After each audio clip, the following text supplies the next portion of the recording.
sayang, berjumpa lagi dengan saya Zainatul Alifia dalam Kilas Info siang ini. Kemenangan 3 poin Timnas Indonesia dalam pertandingan melawan Timnas Bahrain menjadi peluang besar Timnas Indonesia dalam menuju Piala Dunia 2026. Tim nasional Indonesia meraih kemenangan penting atas Bahrain dengan skor 1-0 dalam pertandingan putaran ketiga kualifikasi Piala Dunia 2026 zona Asia yang digelar di Stadion Utama Gelora Bung Karno, Jakarta pada Selasa 25 Maret 2025. Gol tunggal dalam laga tersebut dicetak oleh Romeni pada menit ke-24 memanfaatkan umpan dari Marcelino Ferdinand. Kemenangan ini sangat berarti bagi skuad Garuda setelah sebelumnya mengalami kekalahan dari Timnas Australia.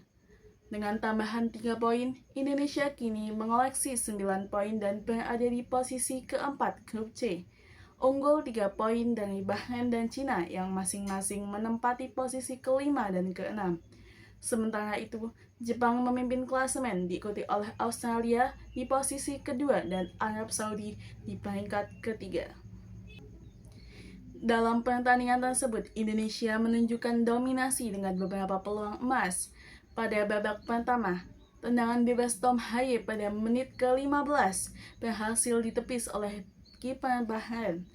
Di babak kedua, Marcelino Ferdinand hampir menggandakan keunggulan pada menit ke-67, namun tembakannya melambung di atas gawang yang sudah kosong.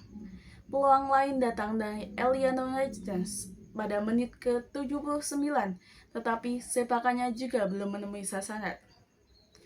Kemenangan ini memperbaiki rekor pertemuan Indonesia dengan Bahrain. Dari 7 pertemuan terakhir, Indonesia kini mencatat 2 kemenangan, 2 hasil imbang, dan 3 kekalahan.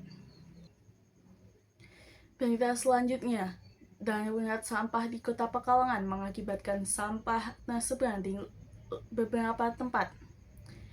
Penutupan tempat pembuangan akhir atau TPA Degayu di Kota Pekalongan oleh Kementerian Lingkungan Hidup pada 20 Maret 2025 telah menyebabkan status darurat sampah di Kota Pekalongan.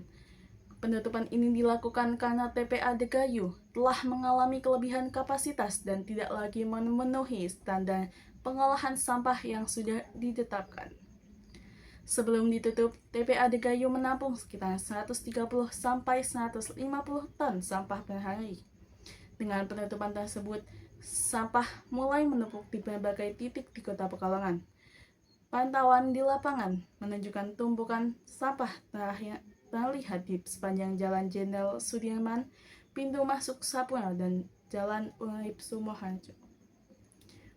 Menanggapi situasi ini, Wali Kota Pekalongan menetapkan status darurat sampah selama 6 bulan ke depan, mulai dari 21 Maret hingga 21 September 2025.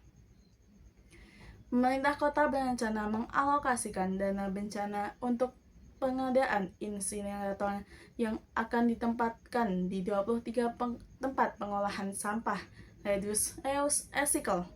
Selain itu, pasar dan perkantoran diwajibkan memiliki sistem pengolahan sampah tersendiri. Pemerintah Kota Pekalongan menghimbau masyarakat untuk mulai memilah sampah sebagai langkah awal dalam pengolahan sampah yang lebih baik. Kesadaran dan partisipasi aktif masyarakat sangat diperlukan untuk mengatasi permasalahan sampah yang sedang dihadapi kota ini.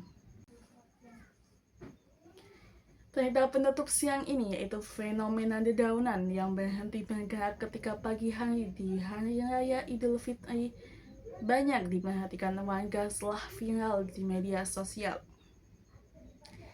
Setiap pagi di Hari Raya Idul Fitri, suasana berbagai daerah di Indonesia terasa berbeda.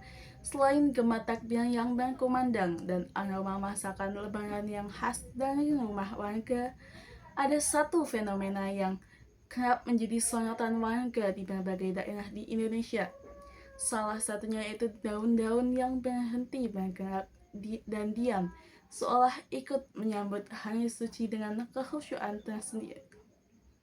Fenomena ini biasanya terjadi setelah sholat subuh, tepat sebelum atau sesaat setelah matahari mulai menyingsing. Demikian berita yang dapat kami sampaikan. Saya pamit undur diri. Sampai jumpa di lain lintas yang selanjutnya.